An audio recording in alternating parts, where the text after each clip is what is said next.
After days of heavy rain, I was finally able to go on my evening walk.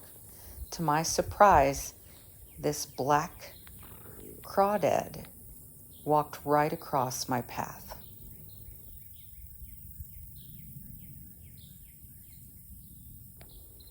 Though he looks black, he's actually a really dark red, and he's pretty big.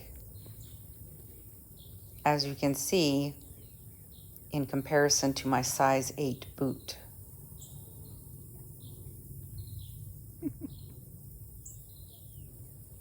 He seems curious at first, but it doesn't take long for him to realize there's danger, and he quickly retreats. I feel blessed to have gotten to meet this marvelous creature.